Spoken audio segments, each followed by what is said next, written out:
Yes. We have, you don't want to Yeah. Okay, it is 5:03, and I'm declaring our meeting coming to order. Good. So, so what we are going to do is we're going to jump straight to the two presentations from OSSI, and then we'll come back to some of the other stuff later. So, Shauna or Danielle, who might. So we're starting with the report on the science assessment? Yes. Okay. Sure. Science. All right. Great. Well, thank you for having us today. The purpose of our conversation this afternoon is to start first of a couple conversations about the DC Science Assessment, focusing on performance level setting and your eventual role in reviewing and voting on the performance level cuts for the new assessment. So we're going to start with a little bit of an overview, and then we'll talk about the process.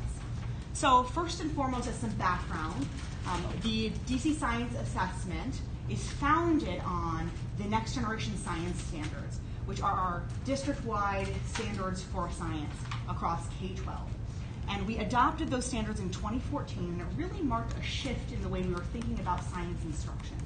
Really focusing on, instead of a discrete set of skills for students, focusing on changing the focus for students on what does it mean to behave and think like a scientist?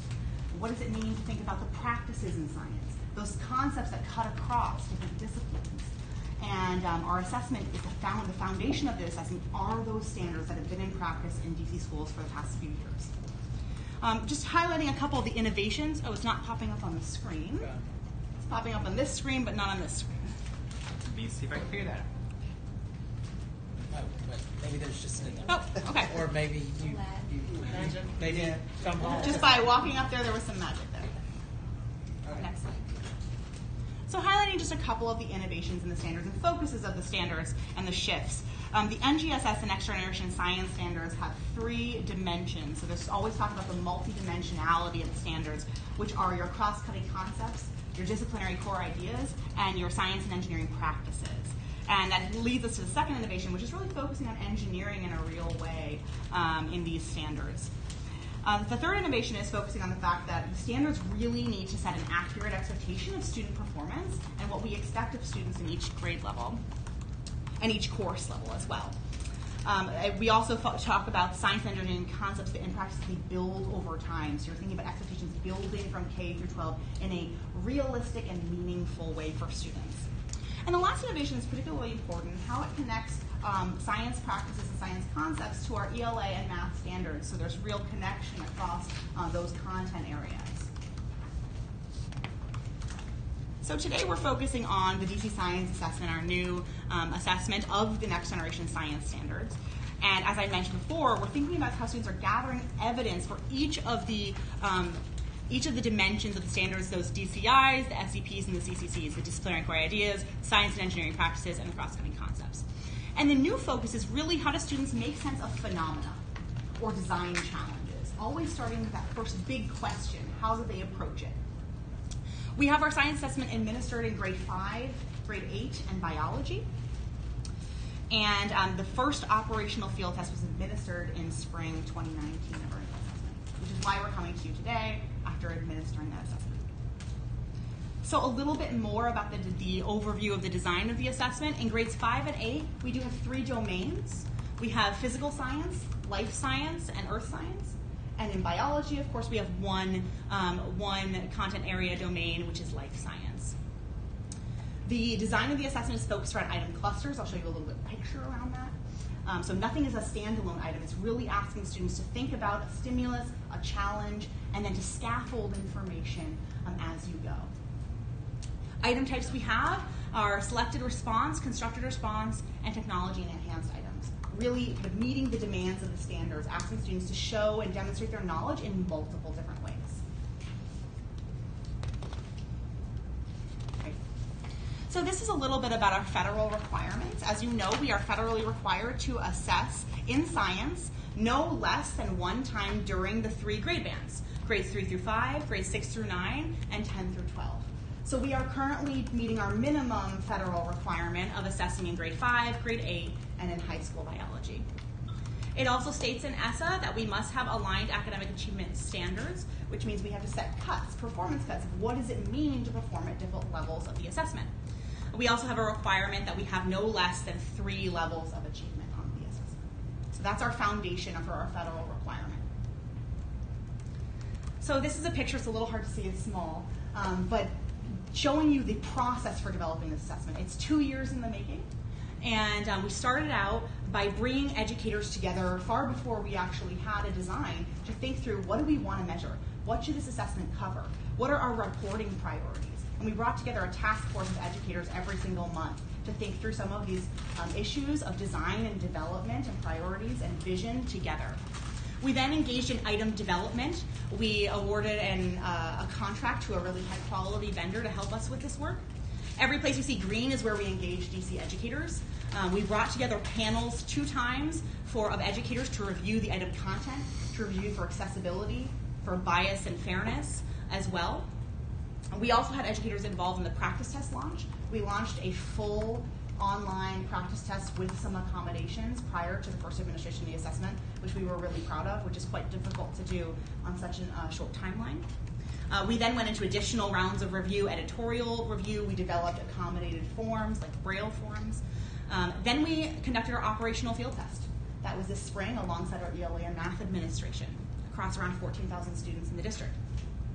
We then brought educators together to think about the constructed response, the writing on the science test, to think about what does performance look like ahead of time, before scoring, for educators to think through the rubric to say, what does high performance look like? What does low performance look like? What does the spectrum look like? We then went into data review. It's an operational field test, so how did our items to perform? Not the students, but the items themselves, as we were thinking through how to best create our scoreable forms. We also brought educators together to think through performance level descriptors. So before we set standards, we need to think about what does it mean to be in a particular level from a content perspective. So we brought together some really great panels of DC educators to help craft and revise descriptors for every single performance level, and to actually look at the performance expectation level to help inform item development, which is a more granular approach, which we are really proud to bring the educators in on that level. We are now in that third to last bullet, which is performance level setting. I just came from day 1 of performance level setting with our DC educators today. And this is the process to go through, we'll talk a little bit more about this, but to go through and have educators make judgments about what does it mean to fall in each category of performance. Then we will engage you all over a number of meetings, have you review and your vote on the achievement cuts themselves. We will then go through a process to report information, to score and report information for schools, for parents, and share information with the public. We have a requirement by USED to report information by December, and we are on track to meet that deadline. So we wanted to show a little bit about the shift in expectations that we've made in this new assessment, from our previous assessment of the DC CAS assessment to the assessment we have now. This is an example of an item in grade 5 on the DC CAS assessment, and I think it's really particularly helpful to look at the standard changes. So this is a standard 5.11.2, that means a grade 5 standard, that asks students to list characteristics of plants and animals that are fully inherited, and others that are affected by the climate and conditions. So it asks a simple multiple choice question: which of these characteristics is least likely to be passed on to a puppy from its parents? And asks the students to kind of think about the characteristics, list them, and answer something. The answer is J, for those that are interested in the answer to the question. I know that often people are like, I want to think about it and solve it.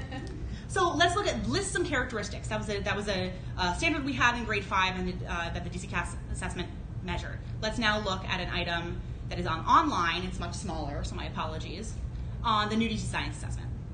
So just think about the expectations we're setting in the standards. Analyze and interpret data to provide evidence that plants and animals have traits inherited from parents and that the variation of these traits exists in a group of similar organisms. So as opposed to listing, we're asking students to analyze and interpret. That's the standard itself. So we're expected to measure that standard on the assessment. And so what do we ask them to do? You probably cannot see this fully, but I'll kind of narrate a little bit. The first has a stimulus, a scenario, where a class is going on a school trip and they are collecting water samples. And so you're showing some of the real life scenario of a student going on this trip with their class, collecting information. Then you have some data and you have some evidence, and the student needs to interpret and look at and analyze that information to then answer a question about traits.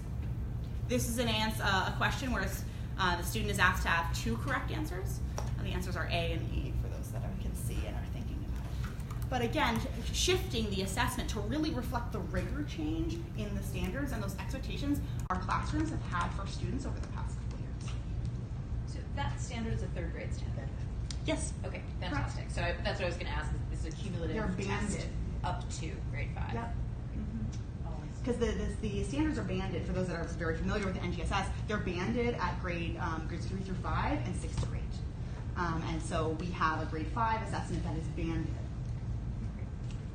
which is something we did talk about with our educators, our task force, about if that was something that made sense for the assessment design, and there was a strong support for that.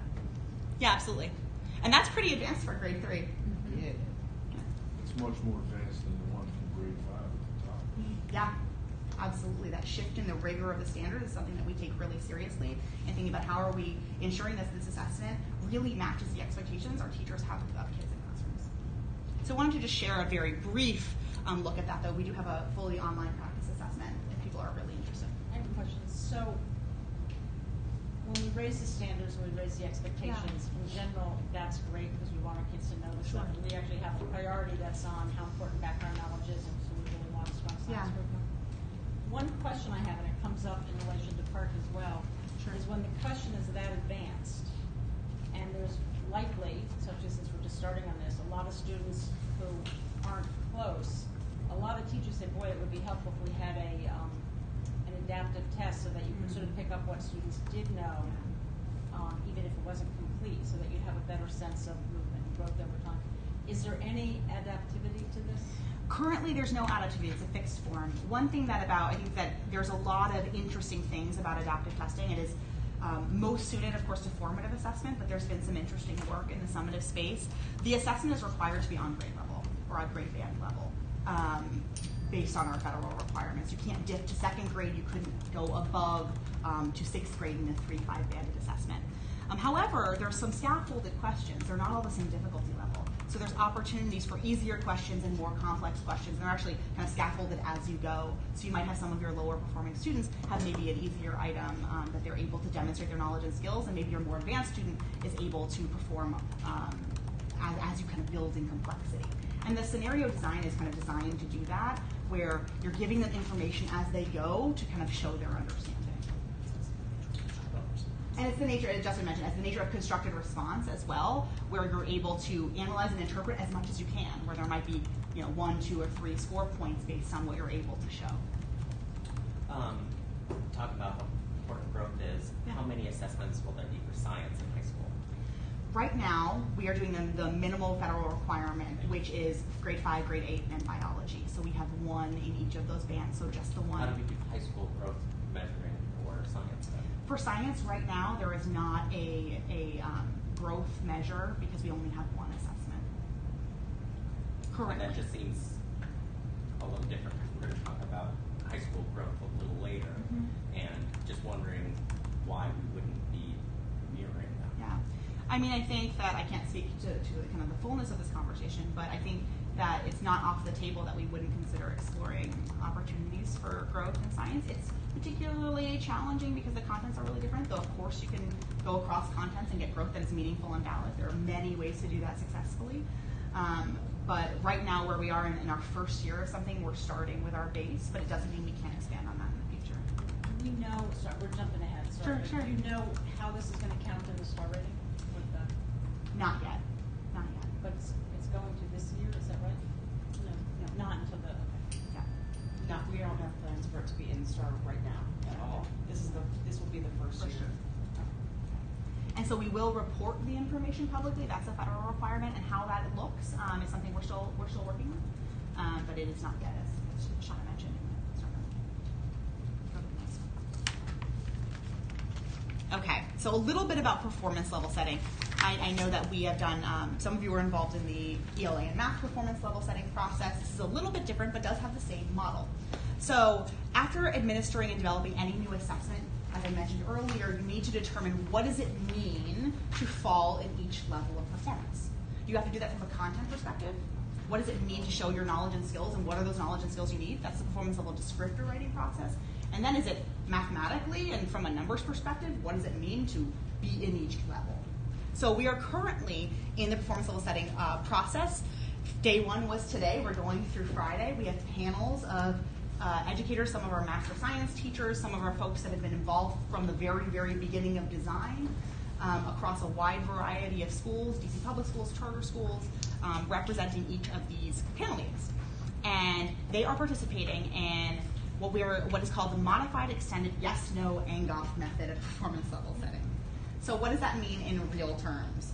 It means educators are asked to look at the items on the assessment and to think of what we would call the student who is just able to get into that level.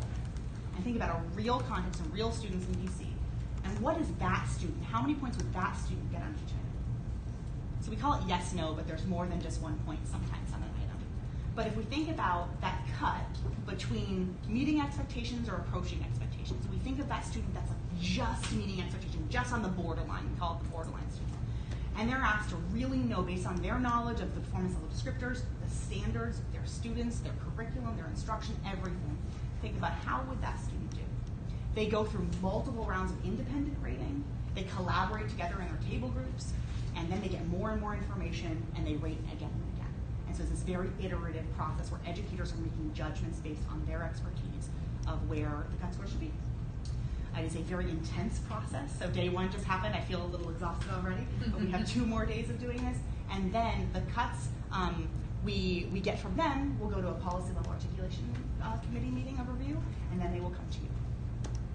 So for the state board was invited to. Yes, the state board was invited to participate. And so if anyone changes their mind and wants to come on one of the days, we welcome them to come. Just let us know. That's what I was going to ask. People can still come tomorrow and the next day? Sure. Because I just want to say, I did it for the PARCC test at the very beginning, and it was terrific background to understand how these are done, and I just highly, highly urge anybody with any interest in time to go through it. That's great. Absolutely. Wonderful. Thank you. We have 4 levels on the DC Science assessment. This is different than ELA and Math, where we have 5 levels. And you may ask kind of why that's true, but I will share what they are. Oh, level 1 got cut off, but level 1 is partially meeting expectations, level 2 is approaching, level 3 is meeting, and level 4 is exceeding. There's a requirement to have one above meeting, so we have that. Why do we not have 5 levels? The ability to have 5 stable levels requires a lot of items. We wanted to make sure we were able to cover enough on the assessment and have it be as short as possible, but cover what we're able to have stable performance levels. So we feel really confident that we can have meaningful distinctions in performance across 4 levels.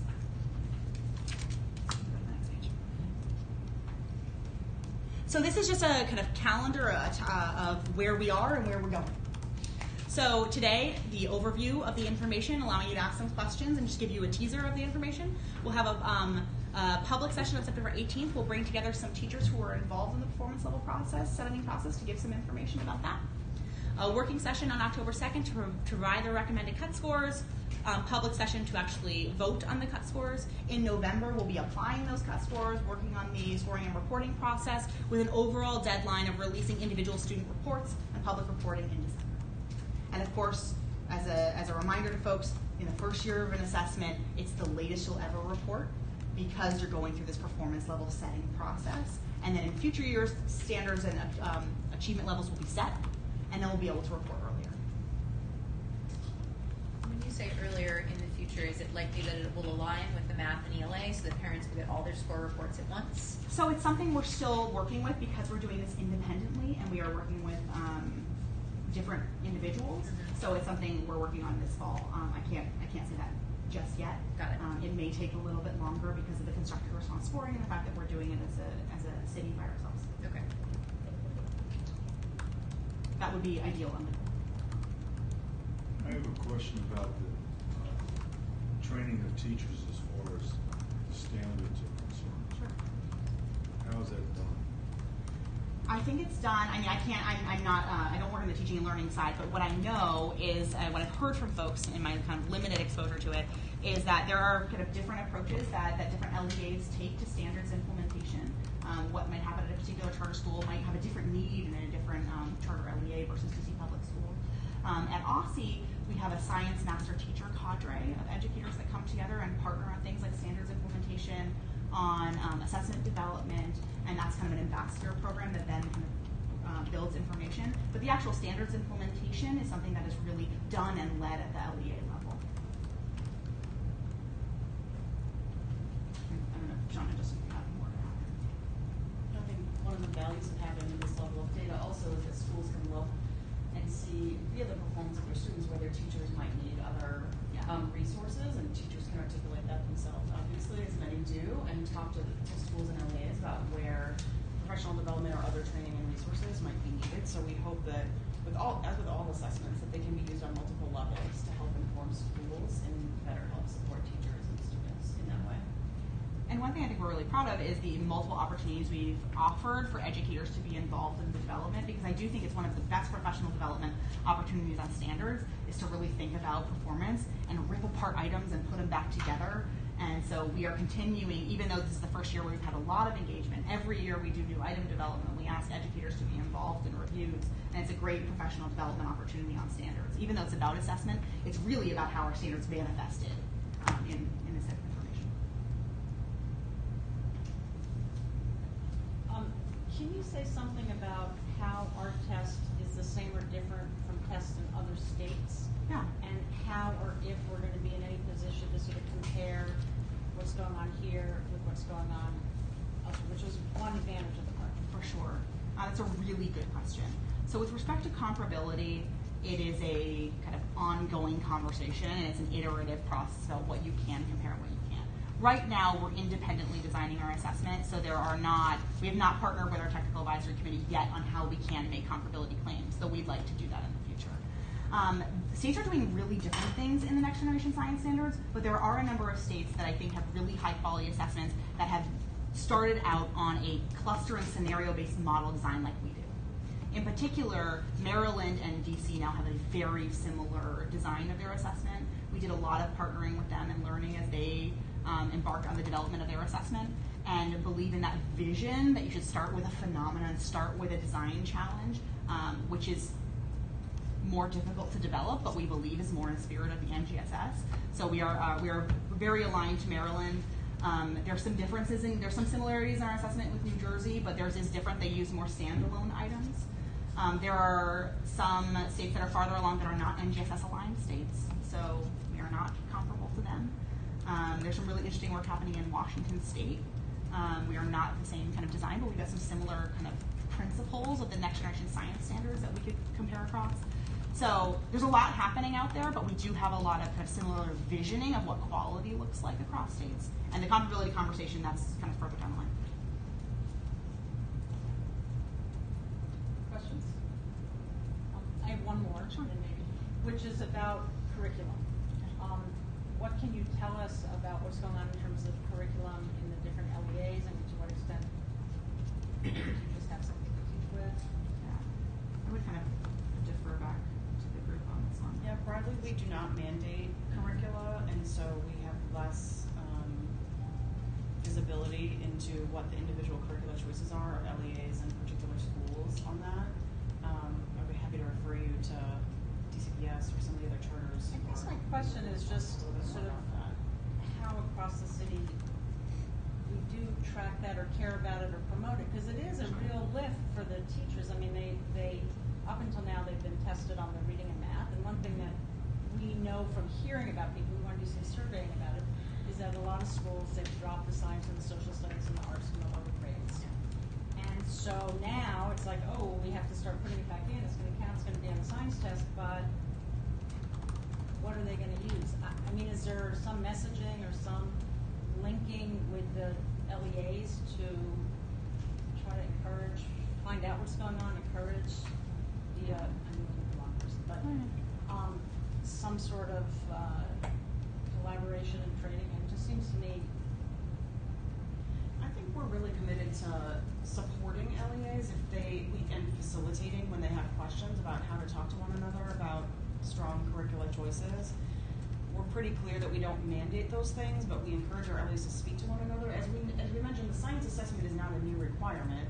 This is a new type of science assessment. So we would hope that schools take this information and also talk to their current educators and their science leads about whether or not and how their curricula is reflecting what they want to accomplish for their students in science and how that's happening. That can happen in lots and lots of different forms, as you know, whether it means a standalone science class or creative integrated curricula across, time in class and other sort of methods of instruction.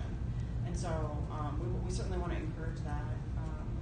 It's been a long time since I've evaluated curricula. I'm thinking about Yeah, it. well- But at the same time, it's like one of the key pieces of evaluating curricula is its effectiveness, and you should use your student achievement results to guide your curriculum decisions. Right now, there's not any of that. But then there's other components too. It's like, is it adaptable to different learners? And you want to take that into account to evaluate curricula. But I think having the assessment results and the effectiveness of students is one key tool to evaluate your curriculum. So If you one step even have at a one, I time. guess that's what I'm getting at, if you even have one, but I hear you. Yeah, we'll see. Yeah, I mean, I'd encourage you to talk directly to some of those, to people who know a lot more, who are, again, some of the educators who are with us working on standard setting could speak even more to that than we could That about would be what's good. happening Yeah, in topic individual conversation. schools. I just don't want to try and represent And our- a body of work where there's experts. And we hope to bring in, we're working on, while we have tentative, we're hoping to bring in science panels of teachers, or a panel of science teachers into the public session. We're still working on that. Yeah. And that would be a We're question trying to for September, engage October. teachers. And our science specialist, assessment specialist, Daniel, who's been leading this work, has been really offering up to go into different LEAs and schools to partner with them and their science teams to help them better understand the assessment and better understand kind of that connectivity between it, which is at least sparking some of those additional conversations. So I have a question about who's taking the exam in high school. So I took the exam last year in 9th grade, and I was wondering, because there are so many different biology courses, there's honors and AP. There's one set science exams in high school to take? It's a very good question. So currently, the who takes it is in high school is in biology, and we open it up because as you stated, there's a lot of different kind of course structures for LEAs to determine when the students are taking the standards that are associated with this assessment. So when they're taking those life science standards, so that might be for most schools when they're taking their traditional general biology class. But it could be for any level of biology, Yeah. regardless of what level it is. So do the schools have some sort of discretion when it comes to in what courses they're taking the exam? Because in my school, I'm not sure if they took it in the AP biology class, but we did for the honors biology, and those are the two biology classes that they offer in our high school. Yeah. So is it some sort of the schools and you all are working together to find which class or which grade people are going to take the exam? Yeah, it's a really good question. So right now, as I mentioned before, we're partnering with the LEAs who will make the decision for the schools on when the students are taking those standards. So, for example, if they're not actually covering these particular standards, maybe they're covering plus standards, additional standards in the more advanced course, maybe they've already taken these standards in their biology honors class, so they would take it in the biology honors class. So there is a little bit of flexibility, but it's grounded in when are the standards being instructed. Yes, good question. So it's not in high school. It's not necessarily in the 11th grade. It's in Course. the designated course. Yes. Okay, Much so like that's- geometry, it would be okay, when the so that's student's important. taking So it's not okay. It's not exactly 5, 8, 11. It's 5, 8, and biology. Yeah. and the 5 and 8 are for sure. Mm-hmm. Yeah, you can think about it like math. Got it. So it's when a student is taking geometry, that might be 9th, 10th, 11th grade. When they're taking biology, it might be 9th, 10th, 11th. Whenever they're taking. Anything else on this? Thank you. And it'll be great to have that panel and to be able to talk to the teachers about what's going on in their school spaces. Yeah. Okay. So we're going to segue to PARCC. Jean Paul, I don't know. Can you do your magic again? What should you do? Such a fun spot. Okay. There we go. It worked. You're going to have to look at your slides. So you've got a few things. So except Ashley, because you're at March, and I didn't make you award job we want to It's do. just Ashley, I know. We do this every year. So in your packet, I printed off your math and ELA board numbers in there. So those are in your packet. Those are also online. So you can filter and slice those as well. And I can send you those before I write it. So go, Sean. Hi, everybody. Hi. I know we have done this presentation in public where Education Cluster and the mayor presented outcomes for PARCC, but we wanted to come here and talk about it again with you all. And thank you all for your support and getting the word out to the communities as well. So as we are noting, math and ELA results are up for the fourth year in a row, with English language arts increasing by 12 points over the past 4 years, and math increasing by 8 and almost 8.5 points. On the percentage of students on track for college and careers. So we're really, really pleased to see continued improvement over a long time, slow and steady. This is, we'd obviously like to see more and more improvement, but it's not to be taken for granted that our students are showing more improvement every year. And so we really want to celebrate them and the teachers working with them for continued progress. I mean, it means a lot in the number of students who are ready for college career. Next. So the big takeaways that we'd like to share on the positive side are, as we mentioned, thousands more students are on track to graduate ready for college and career. Scores are up across almost all grades and subjects, and all major student groups saw improvements, including students who are at risk, students with disabilities, English learners, African American, and Hispanic Latino students. We're really proud that that progress is being seen across multiple demographics and across the whole city. Particularly wanted to share that Hispanic Latino students have seen especially impressive gains this year, and we've seen improvement in both ELA and math. And although, like I said, we've made improvements across students in every demographic, we have work to do. So we'll talk a little bit about that too. So on the next slide, you'll just see the improvement for Hispanic Latino students outpacing the state. And so that's just really exciting to see those impressive gains, particularly over the past year, in the number who are on track to be college and career ready. So we're really proud of those students and teachers. And then similarly, African American students have gained since 2015 as well. You'll see the aggregate there. And we'll talk really specifically about in the past year alone. So in the past year,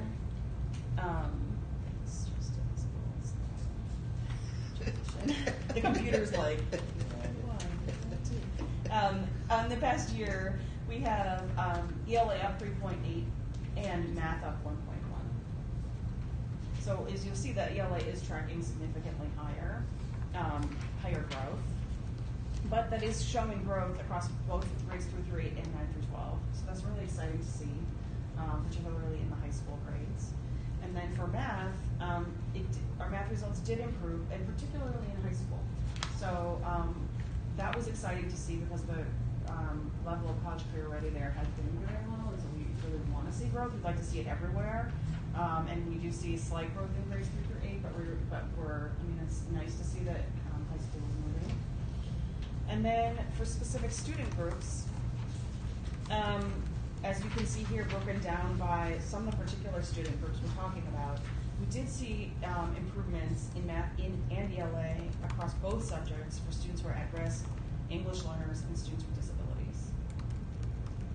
So again, I don't think we don't want to take that for granted. That's not happening everywhere across the country. It's not guaranteed to happen here all the time, and we just want to celebrate that progress is progress, even when we want to see it happen faster.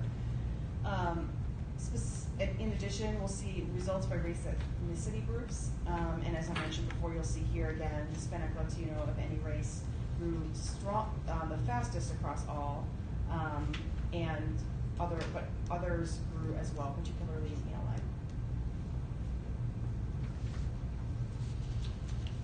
ELA. So again, we talk about what it means to be college career ready, and you've seen some of this before, but I think it's really worth it to reiterate the kind of work we're expecting our students to be able to complete and how that's changed over time. We want students to be able to do critical thinking, and we want to know that they are making that progress in every grade. And we can talk a little bit about what that looks like. So If you go to the next slide, you'll just see what some of this work looks like for our students. Where in the past, on the DC-CAS or old assessments, we may have had a little bit of a prompt and a choose one, A, B, C, D. Here, you're asking to look at a problem and ask for different ways to evaluate, diagram their thinking, and explain their rationale. And from 7th grade PARCC ELA question, instead of a previous prompt, which would have been, for example, tell us about your ideal vacation, which is not really any analysis or critical thinking, but was a reflection of what we thought at the time was an appropriate standard. Now we're saying, read 2 of these specific passages, so read the content, not something we're expecting you to come and know, but read it here. And then think about similarities and differences in how the authors develop themes. So it requires you to learn, read, comprehend, and then analyze those 2 things against one another in 7th grade, which is no small feat, and it's something in a larger format students are going to be expected to do over their high school career into college, and it's a way of priming and understanding how far our students are able to take that skill in the 7th grade. And then finally, this is something that we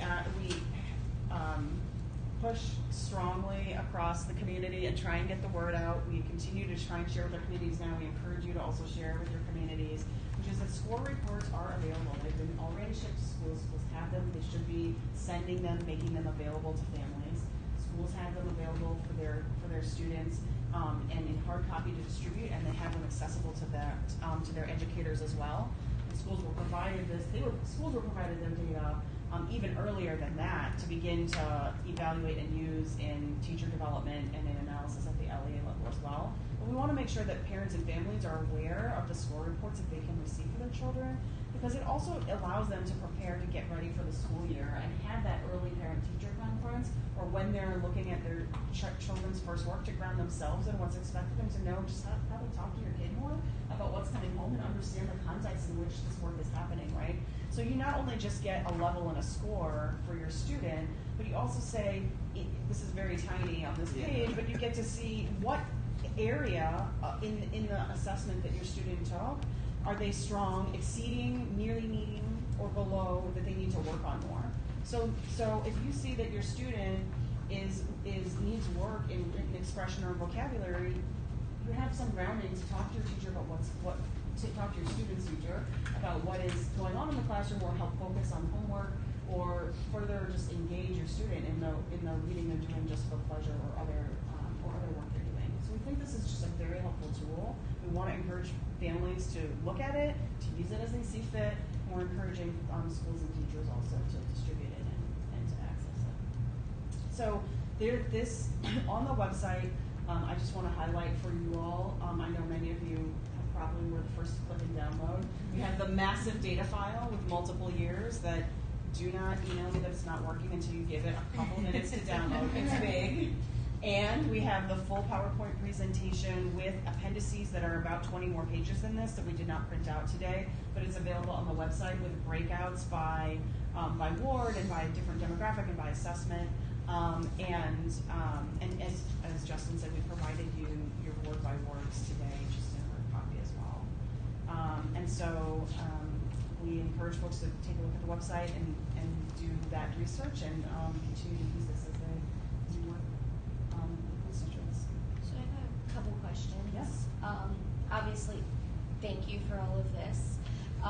And I'm really excited to see that scores are up, even in the limited capacity, the small percentage point change. And obviously you're just giving us raw data on the numbers. But I was wondering if you guys have any reasoning behind the data. Obviously we always hope that this report out, it means that these students are going to have a better understanding and they're ready for college and career. But now that we're in their 4th year, is there a possibility that teachers are just having the ability and comfort to better teach to the test? Is that one reasoning for having a percentage change, an uptick? So I would say that, particularly related to the PARCC assessment, it's not a test that is teachable to.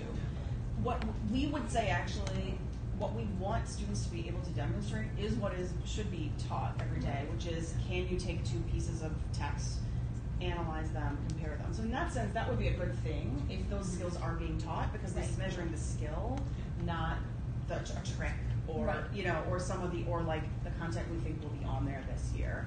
And so we are hoping that teachers are getting the resources they need and being able to teach those analytical skills in every grade, and that students are, growing and learning and being able to scaffold those expectations as they go as well. We want teachers to get better at teaching Right. to the standard of the assessment tests. So over time, that's what we like to see.